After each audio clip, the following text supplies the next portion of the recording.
So we're going to do a couple things with all three of these rectangles. We're going to find the perimeter, and then we're going to find the area. So the perimeter, this is a rectangle, so this other side is going to be 3x plus 7. The right side is going to be 2x. So this should be pretty straightforward. We're just going to add them all up and combine like terms. So it's going to be 2x plus 3x plus 7 plus 2x plus 3x plus 7. So then when combining like terms, 2x plus 3x plus 2x plus 3x, that's going to be 10x. And then for the just the other numbers without the variable, 7 plus 7 is 14. That's going to be our perimeter. And this is a rectangle, so the area is going to be length times width, or in our case, 2x times the quantity 3x plus 7. And we need to distribute the 2x. So 2x times 3x is 6x squared. Because remember, even though we don't see it, there's a little 1 right there for both of those x's, and we add the exponents up. That's going to be 6x squared. And then we're going to have 2x times 7, which is 14x. That makes our final answer 6x squared plus 14x. We can't do anything else with that. Because for us to add or subtract, combine like terms, they have to have the same letter and the same exponent. So for the next one, the side over here is going to be 5y plus 8. And this other side is going to be 6y plus 4. It may not be drawn to scale, and that's okay. So the perimeter, we're just going to take all the sides and add them up. So that's going to be 6y plus 4 plus 5y plus 8 plus 6y plus 4 plus 5y plus 8. Hopefully I typed all that in correctly. So when combining like terms, we have 6y plus 5y plus 6y plus 5y. That's going to be 22y. 4 and an 8 plus a 4 and an 8, and that's going to give us 24, I believe. So our answer for the perimeter would be 22y plus 24. And the area is going to be a little more complicated with this because we have a pair of binomials. A binomial is a polynomial with two terms. So we have a 6y plus 4 times 5y plus 8. And a lot of textbooks will use the acronym FOIL, but I'm not going to use that. What I want you to think about is how everything in the first parentheses gets multiplied to everything in the second parentheses. So for this, first one is going to be 6y times 5y, and that is going to equal 30y squared. The next one is 6y times 8, and that's going to be 48y.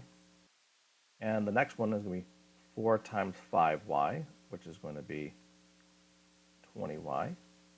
Usually, or very often, these middle two terms right here are going to be the same. Not always, especially in Algebra 1 or pre-algebra, they're probably going to be the same thing. But you do want to check. So 4 times 8 is our last one, and that's going to be 32.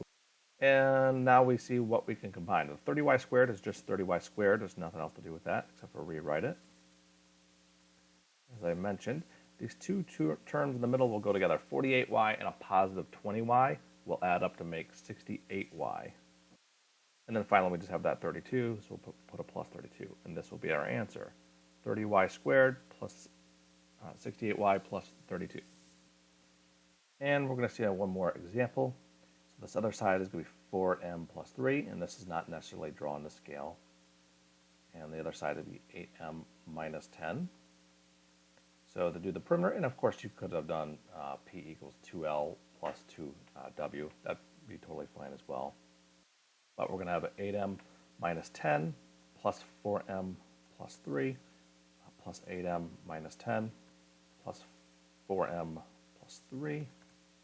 And we will combine like terms for this. So 8m plus 4m plus 8m plus 4m, I believe is 24m. And we have a negative 10, a positive 3, and a negative 10 and a positive 3.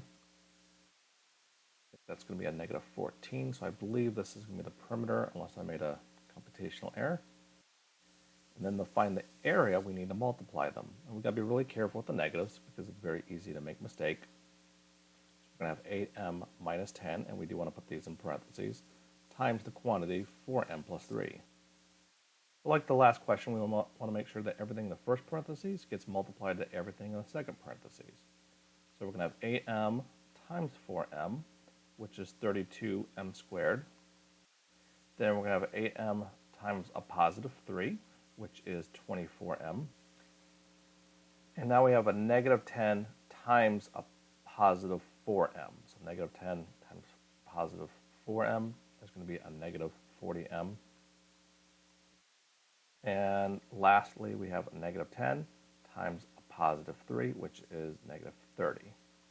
Now, the way I've done all of these, both of these last two, is this is like the FOIL method, if you're kind of curious. This is first, outer, inner, last, but I don't like to use that acronym because once students see a 2 by 3 polynomial, a binomial times a trinomial, or something else, they don't know what to do with it. So I avoid using that acronym, but I just want to mention it because you may see it in textbooks and be like, what is that? Well, that just means doing what we're doing right here. Multiplying everything in the first parentheses by everything in the second parentheses. And now we want to combine like terms. We have a 32m squared. There's nothing else like it, so we'll just write it down. And now we have a 24m and a negative 40m. We put those together, and they're going to make a negative 16m. We have a negative 30 to finish the question off. So our area is going to be represented by 32m squared minus 16m minus 30. If you have any questions, go ahead and contact your math teacher.